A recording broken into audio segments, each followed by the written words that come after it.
Hello, welcome to Controversies in Church History. This is Derek Taylor. Hello, everyone. I know you haven't heard from me in a long time. It's been a long semester. It was very busy. And so, in lieu of, before the end of the year, doing another episode, I thought I'd do something that I have seen other podcasters, YouTubers do, which is do a little year-end book review for you. So, I've read a bunch of books this year.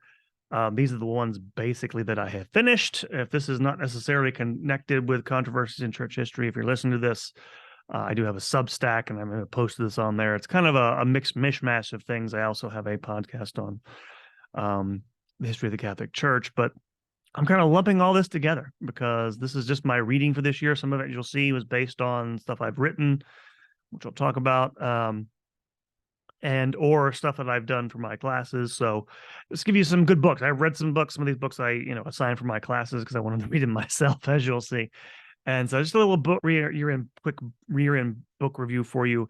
There will be, by the way, before the end of the year, after the Christmas holiday, Christmas Day, sometime next week, another update episode, let you know what's happening with the podcast, what we'll be doing going forward. So be on the lookout for that. And so, in no particular order, here are the books, the best books, in some ways, maybe the only books, not all the only books, but I've started a bunch of books I have not finished yet, and some I don't intend to finish, but these are the best and most interesting for this year. And the first one I'm going to talk about briefly is a biography. It was published back in 2008 in French by Yves Chiron is a French scholar of Pope Paul VI, called The Divided Pope. And if you don't know who he is, Yves Chiron is a French scholar. He's a Catholic traditionalist, actually, favor of the old liturgy. And he's published, a book was published, translated of his biography of Annibale Bugnini, who was the sort of main architect of the creation of the new Catholic liturgy that was promulgated in 1969. And he's also author of a very recent history. It hasn't been translated into English yet, on the history of the French Catholic traditionalist movement, which I want to read. I'd like to read in the original language if I have time. But any event, he wrote this biography. I read it. Peter Kwasniewski, who is, I think I'm pronouncing his name, apologizes if I butcher that. But he asked me to write a review of this, and I sort of sent one to Crisis Magazine, which actually published earlier this year. So if you want to go to Crisis Magazine, read my full review of it, or more details on it. I believe it's called The Torn Mantle of Paul VI, because it's a good by the way, it's excellent. That's the short version. Giron is a fine scholar, has a very excellent eye for detail. There is actually an anecdote in this biography, which he recounts a French ambassador's first impression of Giovanni Montini, and you should read it just for that detail he picked up, because it's a really fascinating impression he gives of a younger Giovanni Montini, the future Paul VI. And a very different biography, by the way. If you're familiar, the other major one in English is by Peter Hebblethwaite. Hebblethwaite's an Englishman, former Jesuit, also, as far as I can tell, a theological liberal. The title of his biography was Pope Paul VI, the first modern pope. So you can kind of guess where that one went in terms of its evaluation of him. Yves Chiron, despite being a traditionalist, by the way, is a very, very fine, very objective scholar. He's very sympathetic personally to Paul VI. And so you'll get that from this. So I highly recommend that one. It's the first one we read. And again, you can want more details, you can go read my article in Crisis. The second one is a book called Frontline Ukraine, Crisis in the Borderland by Richard Sakwa. I think that's how you pronounce his name. And as you know, of course, this with the war in the Ukraine starting this year, like a lot of you have been trying to read up on it. I've read some other books about the Ukraine, or about Ukraine. I guess they changed that. It's Ukraine.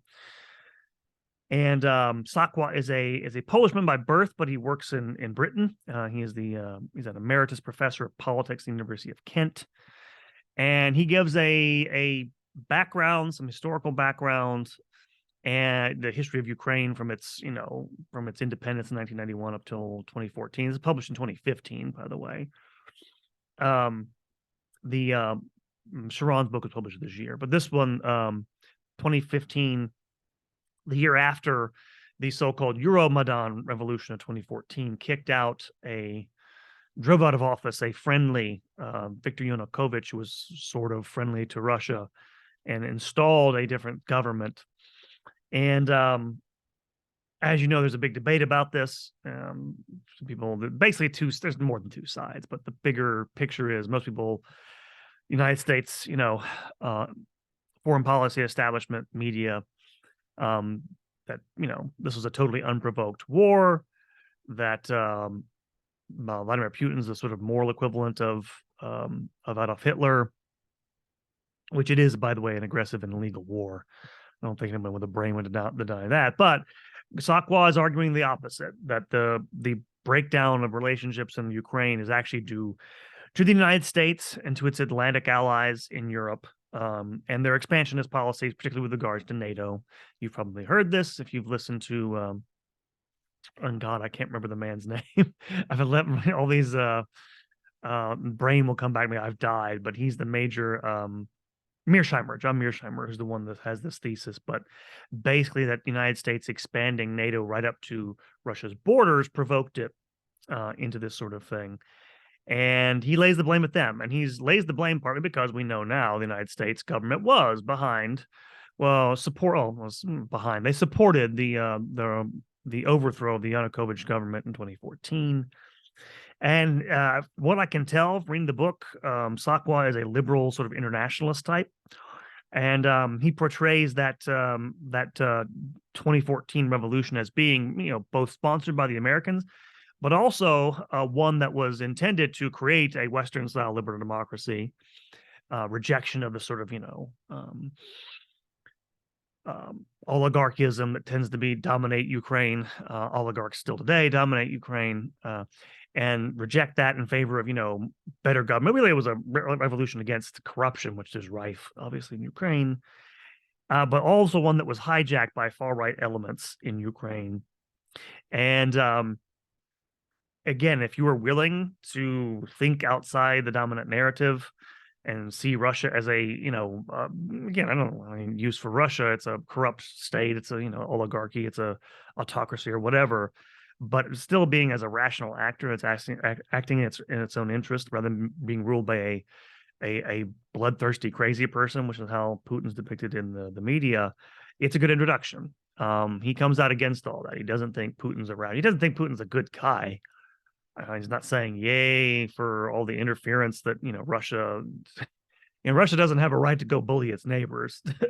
They do it all the time, have done it historically, but here you can see the bigger, he makes this, I think, a fairly strong claim. He made, that's my position. This is mostly an American created event, but my major critique of the book, if there is one, I think Sakwa tends to impose too much unity on what the Ukrainian people as a whole supposedly want. I mean, his narrative is that they wanted Western liberal democracy. I'm not so sure about that. I'm not so sure, he depicts the far-right elements as being kind of fringe elements. And in a sense, they are. If we say far-right, we should be clear about this, by the way. Sometimes you'll see in the media, the reports about the so-called Azov battalion, which, they'll wear, Nazi insignias and stuff like this. If you don't know the background, this will explain some of this. But during World War II, the Nazis came in and helped the Ukrainians push out the Soviets. That's why there's a lot of fond memories about this, especially in Western Ukraine. I don't think there are any actual Nazis, to be honest with you, in Ukraine. There are people, even in government, by the way, you could call legitimately fascists. Their main thing is they hate Russia and they want to get rid of Russians from their country. That's the main thing. And there's no doubt about that. That part's true, whatever you think of it. My criticism is that he seems to think that, a lot of, almost all the Ukrainians, at least in the Western part of Ukraine, which is more, close to Europe in terms of its orientation, is somehow jonesing for, the EU and jonesing for a big social democratic state, and I'm not so sure about that. I do know Ukrainians who want that. They're in the United States, they admire it, but there's a lot more division than there is. I think it's hard to do that because it's not really a unified country very much for a lot of reasons. But anyway, good introduction to the topic if you're looking for one.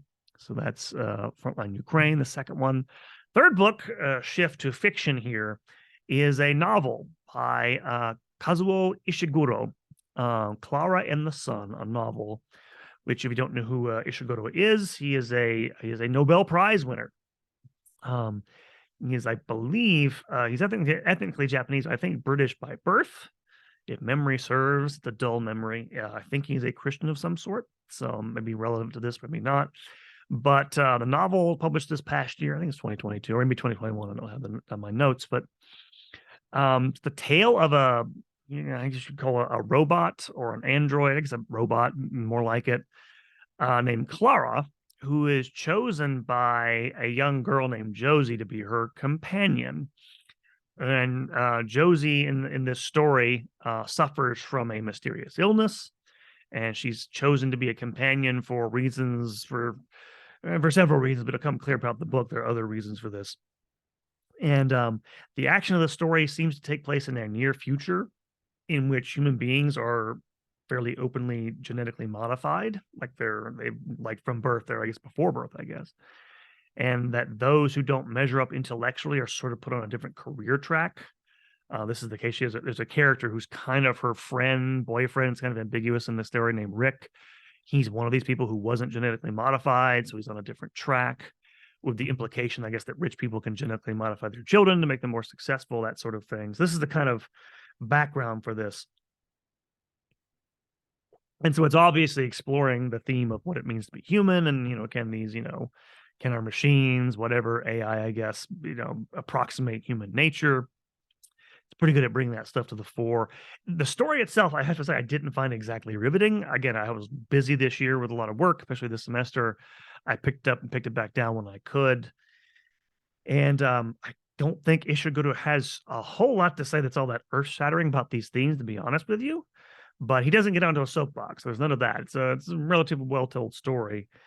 But there are two main things about the book and why you should read this. And I did enjoy it. One is that there is a character twist regarding Clara, which is really interesting. And probably one big idea he has in the book. And you'll see this, by the way, I'll give you a hint. It's connected to the title. I think it's about midway through the book. You finally get it. You're like, oh, that's what that was. Really interesting and thoughtful. The second thing is, again, like I said, I picked up, the book wasn't compelling as a read, but the writing is amazing. I'd never read one of Ishiguro's novels before, and it's hard to explain, but his writing is so limpid, so crystal clear. It sort of sits in your mind so easily. Just to give you an example, again, I didn't think the story itself, like if you separate, I tend to separate, novelists or, whatever writers into like people who are good writers or people who are good storytellers. A storyteller is not the same thing as being a good writer. You can be a good storyteller and your writing is not, anything special. You can be a great writer, but not be, be able to, tell a story in a compelling way. He's a better writer than he is a storyteller. But his writing, I've never read writing like this, because I mentioned I put the book down and come back to it. Uncanny that every single time I went back to it, even if I picked it, I hadn't read it for like a week, as soon as I looked at the page and looked at his writing, I could remember exactly where I was in the story, because that writing was so clear. It was just beautiful. And so you should read it just for that, if nothing else. I'll have to read another one of his novels. Just the writing's amazing. So I don't know, Nobel Prize literature seems like a political award. Doesn't mean much anymore, but I think they got it right. This guy is really great. So recommend Clara and the Sun. Next one is a work here in the slide. If you see watching this, by the way, I'm recording this video on YouTube. I have images of the covers of these books. This one is Sundiata, an epic of Old Mali by D.T. Nyane, I think is how you pronounce his name. And the epic of Sundiata is actually an oral poem, basically, epic poem, about the first emperor of the West African Empire of Mali, who most scholars believe is a historical person. He lived in reigned, I think, from the 1230s to the 1250s, like 1233 to 1255, I think, the 13th century in Western Africa. And it's sometimes referred to, the Epic of Mali, as the West African Iliad, although it's a little different because in this, there's no standard edition of this work. They're different. You can buy different tellings of this because in West Africa are these people called griots, poets who go around telling slightly different versions of the story of Sundiata. And they still retell their tale to this day. And Itinyane is one of the people who heard this. And so it's a retelling of it's very much an oral tale. It's not like the Iliad and the Odyssey, which were written down and put in canonical form by the Athenian Greeks in the 5th century BC. And so it's really neat. I assigned this for my world history class this past semester. I don't know. It was an online class. I didn't get a sense of how the kids liked it, but I thought it was really fun. So, it does have a classic feel to it. It is a lively tale. In this basic story, just to let you know, is that Sundiata is this son of the king of Mali, who, by the way, again has many wives. They practice polygamy in this kingdom. Who gets a prophecy, and there's a lot about fate in this work. Apparently, the animists of Western Africa, the animist believers in that religious system, take fate really seriously. That he is destined to become the king of Mali. And yet when he's about 10 years old, him and his mother are driven into exile. Once the king dies, one of his other king's wives drives him out. And so he has to go through all his experiences and build himself up as a warrior, comes back as an adult to take back his kingdom from the ruler who has usurped it. And it's great because the whole thing is filled with adventure, but also magic. The usurper who's usurped his kingdom is actually a sorcerer. In one of the dramatic scenes in the book, he's out in battle. Sundiata is this guy, and all of a sudden his foe is losing the battle. He just disappears. So there's some neat stuff in it, and but also, and this is the reason I gave it to my students, it's a fascinating look into the world of Africa, especially Western Africa, if you don't know a lot about it, because in this you have, and I think Sundiata my brain is mush, was a Muslim, but most of the kingdom isn't. And so there's this real fascinating interplay between the animist beliefs of the people in West Africa and Islam. And so it gives you a very different look at an Islamic world probably most people aren't familiar with. So that's interesting in that regard. But as I've gotten older, I've gotten more and more interested in traditional cultures, traditional societies, as I become more traditional, I guess, as a Catholic. And so this has a very classic sort of feel. It gives you a wonderful example of what the power of storytelling in a traditional society and what it means to them. So again, good little read. It's only like 86 pages in the edition that I had. So yeah, check it out. Highly recommended. And the next one, a little more dense and big, is a book called Meetings with Remarkable Manuscripts, 12 Journeys into the Medieval World, by Christopher de Hamel.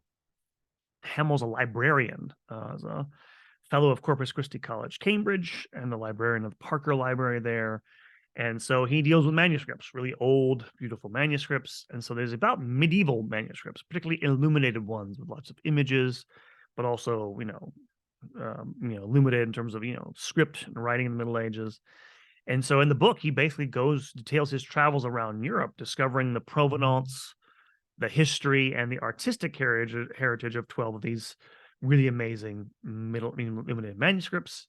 If you're a fan of, if you like, detective stories or sleuthing stories about, famous artifacts, you'll love this. Or if you like novels like Name of the Rose, this is a little bit up your alley that way. But it's great partly because de Hamel clearly loves this stuff, loves these manuscripts, where they came from, how they were made, every detail. Goes into the deep detail of all these. The best thing about it, of course, is this book. If you can't see it here, it has it's a big, thick book, and probably only a publishing house like Penguin can get away with this, but big, beautiful pictures of the texts, the illuminated manuscripts and other images, and goes into loving detail about how some of these manuscripts came into the possession of the libraries that house them. One of them, for example, has to do with World War II and the Nazis, if memory serves, during World War II, stuff like that. So there's all those other sorts of things in this book. And this book I read, for pleasure, so it was good for me in that regard. And and there's familiar stuff, by the way. Probably, if you don't like medieval manuscripts, you've heard of the Book of Kells, the gospel book from was it 19th century Ireland. But there are other wonderful books as well. Other treasures of our medieval heritage that you can learn about in this book. So again, fun work, highly recommended. And not that expensive for a big book like that either. Next one is a book. It's actually not really a book. It's actually 3 lectures. It's only about 100 pages or so long. And it is called Liturgical Latin, Its Origins and Character by Christine Mormon. I don't know who she is. She was a professor at the Catholic University of I think it's called Nijmegen. I can't pronounce the Dutch, but Nijmegen. I'm butchering it. But at the University of Amsterdam in the Netherlands, which she gave in 1957, I believe at the Catholic University of America, published by CUA Press. And it is a wonderful introduction to the history, but also the study and the nature of liturgical Latin, like church's, sacred tongue, basically up until the 1960s. And in it, she discusses why, she thinks that a liturgical language must be quote unquote hieratic. That is to say, it has to be a specialized language for worship. That is, it can't be everyday normal speech. It has to be something outside the everyday. It also talks and that's the first, second lecture is on the history of it, how Latin came to be adopted. And we don't have a lot of, not to spoil it for you, a lot of good records before the 4th century when the church gets its freedom. But she talks about some fascinating things, fascinating elements that get into things like the Roman canon, which is the oldest Eucharistic prayer in the Latin tradition, Western tradition, which you probably never hear if you go to the new liturgy. They don't use it very often, but it is a fascinating look at the history, as well as the a fine defense of the idea of language as being more than mere communication of information. It's one thing, the first thing she talks about in the introduction to the published version of this is that there's some people who think that language is just for that, and certainly settings there are for that, but not for worship. It has to be more than just especially if you're worshiping an infinite, eternal, perfect God. He doesn't need any information from you. So it's a good read, fairly short. You can find it, by the way, for free. You can download it as a PDF from the Internet Archive, so it's available there. It's out of print, has been so for a long time, but this is, again, the more Catholic side of this. But if you into that sort of thing, it's very interesting. Highly recommend. The next book was very fascinating. I wanted to read this for a long time, and so I assigned it for my world history course. And this is the if you're not looking at the YouTube version of this, the narrative of Cabeza de Vaca by Alvar Nunez. Cabeza de Vaca was edited and translated by Rolena Adorno and Patrick Charles Pouts, some University of Nebraska Press, I think 1999 or so. And if you don't know the story of Cabeza de Vaca, you're in for a treat. You should definitely read this. Cabeza de Vaca was a conquistador. He was someone who went on an expedition. I'm going to butcher this name with a guy named Narvaez. Sorry, Narvaez in 1528. And this is, of course, after the conquest of Mexico by Cortez, about several years before Pizarro conquers the Incas. And Narvaez, if I'm not pronouncing his name correctly, wanted to explore what they called Florida, which at the time they weren't quite sure. They knew there was a peninsula, what we call today Florida, but at the time they weren't sure.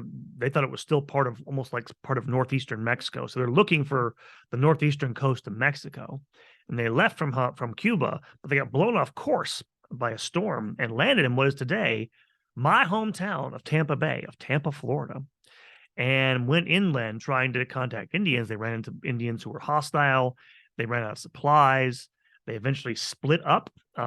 Narvaez went with his troops on land, and Cabeza de Vaca, one of his people along the ride, made small makeshift rafts and went up along the coast.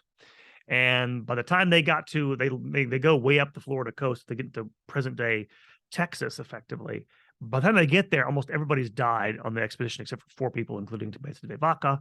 And they spend the next 7-8 years either as sometimes captives of the natives there, or others sometimes as their guests, wandering around northern Mexico and trying to get out and get their way back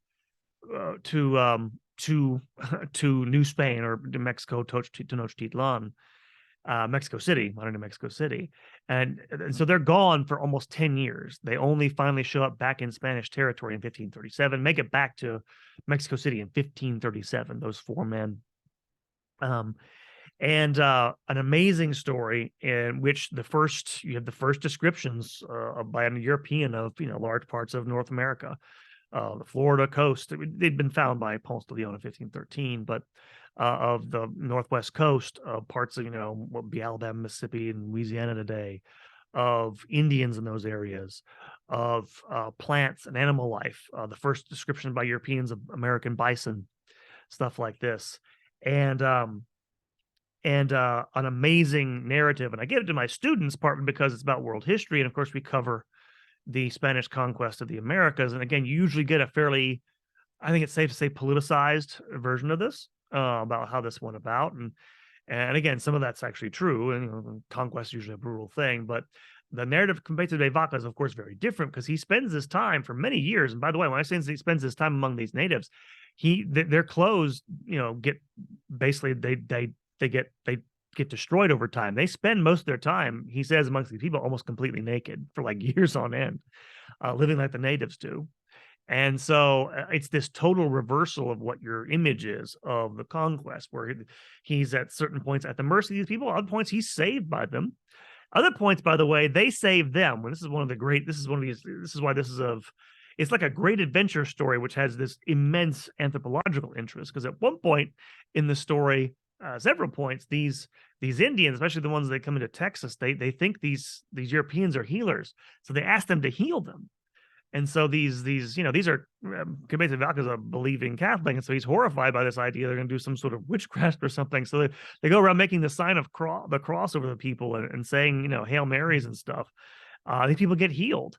They perform faith healings, even though they don't really believe in that stuff. And so it's an amazing tale, relatively short. It's not too expensive. It's available in a paperback form. You can find this also. You can rent it. You can't download it from the Internet Archive. You know what that is, sort of online library. Some of these you can as well, but an amazing tale, and a lot of very interesting in terms of the history, both of the Americas, Catholicism, but also exploration, and just an amazing adventure story in some ways. So again, wonderful book, little different subject here for you, so I highly recommend that one for you. Next up, and this is a book I actually I think vaguely years ago I had heard of. Oh, sorry, moving things around here. And this is Arthur Koestler's novel Darkness at Noon. And I assigned this book for my Western Civ course, the second half of my Western Civ course. I think that's the last time I'll be teaching it. And so I assigned this book. And if you don't know, Darkness at Noon is a fictionalized account, basically, of this communist official who gets arrested for crimes he didn't commit in Stalin's Russia. It never says that in the book, but it's clearly reference it. And who is interrogated and forced to sort of confess the crimes he didn't commit, and then is executed. And it's amazing, really. I'd vaguely heard of it. It was once upon a time one of the great feted books of the 20th century. It's fallen out of favor for a variety of reasons. I'm not really sure. One reason I'm sure why, I'll get to in a second. But written by Arthur Koestler. Koestler, who was a Jewish author and journalist, who was born in Vienna. As a young man, he looked for his, whatever meaning in life, goes off to Israel, goes to a kibbutz, doesn't like it there, eventually becomes a communist and a journalist, and writes, journalism for communists, I guess communist newspapers, and writes propaganda for the Communist International, the international communist organization that the Soviets set up to spread communism in the 1920s and 30s. And he actually went to Spain to cover the Spanish Civil War in the 1930s, and the Republican side, the communist side, effectively in the war, and got captured by the nationalists, spent 6 months in prison for his troubles. However, he had a falling out with communism. He began to lose his faith during the Stalinist show trials of the late 1930s, when you had people being put on trial, old line communists who had been, stalwarts during the Bolshevik Revolution in 1917 and the first few years of the revolution, being forced to confess to, or in confessing to, crimes they clearly had not committed, and then being executed for it by Stalin's government. And this led to his disillusionment with communism. That's kind of what the book is about. It takes place, surrounds a character named Nikolai Rubashov, who gets raised an old communist. He gets arrested for crimes he didn't commit. And the whole thing is really, it's fascinating because it takes place just mostly in like prison cells. There are flashbacks to earlier parts of his life and the things he's done. It's kind of amazing because it's very psychological, because one of the things that, Cussler wanted to understand is why these people, he admired some of these people, right? One of them in particular, the edition, if you see this is there's a new edition where there's an earlier edition of the book that was discovered, the original German edition of it. The translations that have been used before were written in English, but written by a girlfriend of his. But it's a fictionalized attempt to understand why someone, and the person I was thinking of was a guy named Nikolai Bukharin, who was a hero of Cussler's, who was one of these people who went through these show trials and confessed to crimes he didn't commit. It's a way of understanding why someone would do that, and it's a brilliant exposition, I must say. Masterful psychological portrayal of these communists who, again, if you're reading this, you probably don't like communism. You probably kind of hate it. And I admit I'm opposed to communism as well. But it's a powerful depiction of someone who is this is the thing about these communists. They're idealists. That's why they commit all these horrible crimes. They have this idea that this ideal is so important. Anything, the ends justifies the means, which is something that gets into the novel. Cussler is working through all this and clearly like showing how he came to the conclusion that this was all, this was a mistake, how it got this way, right? How did the Great Revolution that was supposed to bring equality and justice bring death and oppression? And I was very surprised. It's amazing. It's a masterpiece. And if you're wondering, by the way, why, one obvious reason is that, anti-communism is not a big thing in the intellectual and literary world, because they kind of like communism. But or some of them do anyway. But also the reason is he had a interesting personal life. I'll leave it at that. You can go Google it. That's maybe one of the reasons why he's going to kind of memory hole. But it is an amazing book. I highly recommend it. Great novel. Definitely should be on your bookshelf and your bucket list to read. So there you go. Darkness at Noon by Arthur Cussler. Next couple here are actually two pamphlets, and I'm not going to go over these in too much detail because I actually did a short podcast about their author, a guy named Hugh Ross Williamson, back in the summer. A little Catholic Live series where I do little mini biographies of figures from Catholic history. Hugh Ross Williamson was actually born a Protestant, a Presbyterian, son of a Presbyterian minister, if memory serves, Reformed minister, became an Anglican, then became an Anglican priest, who was a clergyman, and then left to become a Catholic in the 1950s, all the while working in the 1950s as a screenwriter and a playwright. And so for the BBC, the guy had a fascinating life, fascinating career. And he's important. The reason why you read these two are called The Great Betrayal and The Modern Mass. Modern Mass is called The Modern Mass, a reversion of the reforms of Cranmer. And these pamphlets were, I think Great Betrayal was 1969, and The Modern Mass is 1973. And Hugh Ross Williamson is one of the sort of founding members of the Catholic traditionalist movement in England to save the old Latin Mass. And both of these books are about what he thinks the betrayal of the Mass was in these reforms. And he's one of the first people to articulate some of the criticisms you'll hear to this day about the new Mass. And you'll get them. The Great Betrayal especially is more of a pamphlet. It's more of a polemic. But they're both he's an intelligent and learned guy. The reversion of the Modern Mass is actually the more, if you want a more substantive critique, they're both fairly short, like 30 pages or so. You can find them in these books.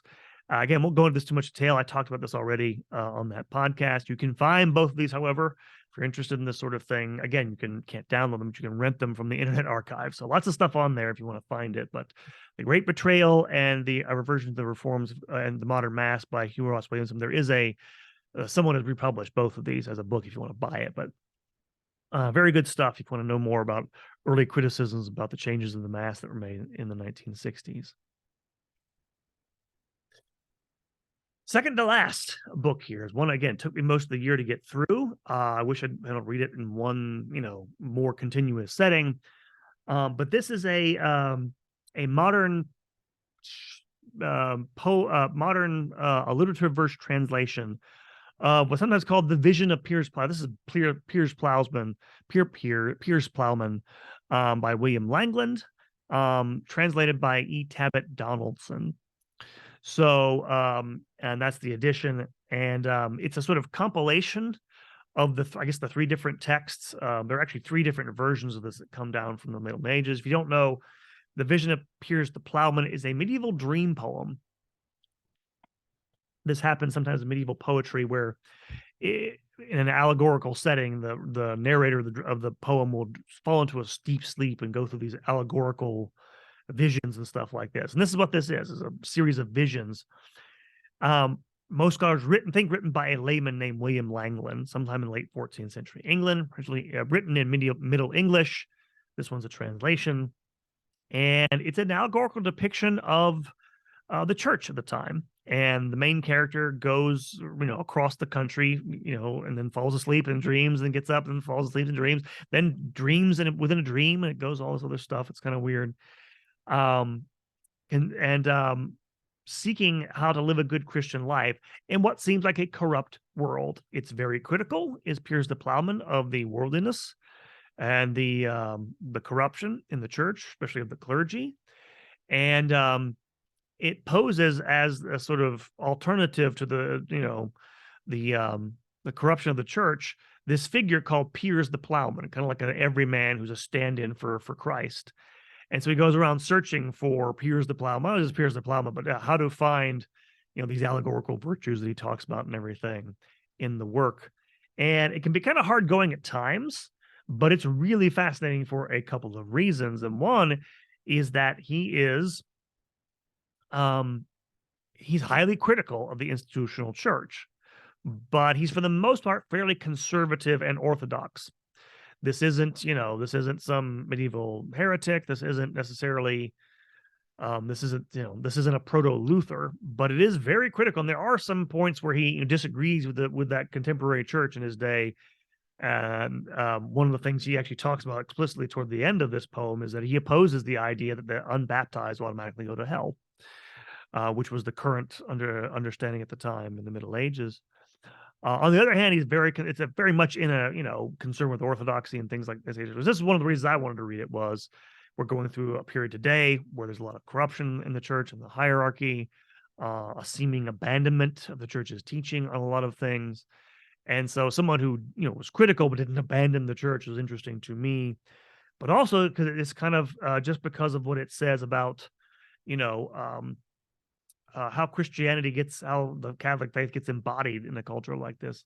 The historian Christopher Dawson said years ago at the end of his lectures, his Gifford lecture, which he published as Christianity and the Rise of Western Culture, talked about this being an evidence of how deeply, Piers the Plowman, the poem, how deeply the Christian faith had penetrated into the life of ordinary people in late Middle Ages, that they could articulate something like this in a vernacular language that was, meant as a corrective to the sort of failures of the institutional church.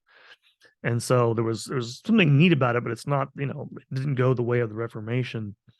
And this is of all the ones that I've read here, I kind of want to reread just to understand it better, because it is kind of distant, but it's also fascinating the way things he says. And I won't ruin the ending for you, but it's fascinating that what it has to do with ideas of pilgrimage and stuff like that. So interesting read if you're ready for it. A challenge, but do recommend it. Piers the Plowman.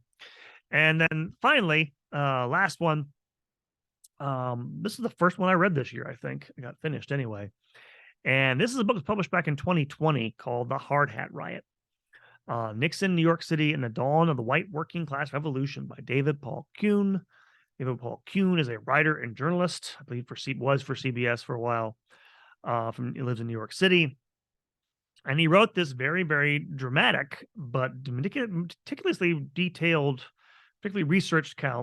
meticulously researched account of the so-called Hard Hat Riot of 1970. I don't have the dates in my brain. I think it was around 4th of July. But what happened was this is, of course, the height of the Vietnam War protests. And in the middle of downtown New York City, you had the student protests going on, I think near City Hall, I can't recall. But and they were, rumors went around that that they've been doing this for a couple of days, and these hard hats, these construction workers in the city working on various things, were upset that apparently they were, doing things like stomping on the US flag, I mean, maybe setting one on fire. And so a bunch of construction workers left their jobs, walked off their jobs, went downtown and beat the living piss out of these students in 19. And by the way, I'm laughing because you shouldn't go beat the piss out of people, but again, he chose this for a reason. First of all, I'd never heard of it, which is fascinating. But the second reason is that it's a sort of counter narrative to the 1960s mythology of the great students. If you don't know anything about the student riots, there's a lot of tension between student protesters and police in the 1960s, which has to do with class, because most of the police are, from working class neighborhoods, ethnic families, Irish, and so forth. And a lot of these students are upper middle class, very wealthy. And he uses this as sort of a symbol or a synecdoche for the collapse of the old FDR coalition. The coming of the new Democrats, right? If you know what I'm talking about here, the first part of the book, I think the majority of the book actually, to get to the end, second, maybe last third of it, is setting up the background for this, talking about politics in New York City, which is fascinating. I didn't know a lot about it, but also national politics of what's going on at the 1968 National Convention in Chicago. Excuse me. But essentially the breakup of that. I mean, the old, if you don't know the old FDR coalition, it's, blacks in the South, it's blacks, white working class people in the South, labor union stuff like that. And what happens from the 1960s up to today is like that gets repudiated because for a variety of reasons. And essentially what he's complaining about is the party embracing Democrats' race at the expense of class and shunting aside these working class people and pushing them into the arms of Richard Nixon, which they did. Later on, Ronald Reagan, so-called Reagan Democrats. And so it's a fascinating book, generally well received. There were a lot of people who criticized there, people who criticized his criticism of what essentially is identity politics. But as an historian myself, and this is way outside of my area, so take that for what it's worth, I thought it was really good. It's well done, popular history, well researched. The account of the actual riots, fascinating in itself, really well done. But the whole thing was informative. And if you're interested in what's going on in the present moment, it's a pretty good primer and background for some of it, especially of this event. Again, I'd never heard of. And so very interesting from that regard. And so that is it. That's about the 10 or 12 books I've read this year. I hope that was helpful for you guys. We got something out of it. And so, and to one and all, to all and sundry, how you got everyone out listening out there, watching this on YouTube, have a great and wonderful and blessed Merry Christmas with your families and friends, and rejoice and be of good cheer, and good vibes to you all out there. Be on the lookout for a little update episode after the Christmas holiday before the end of the year. And with that, I will take my leave. Have a great Christmas, you guys. Take care.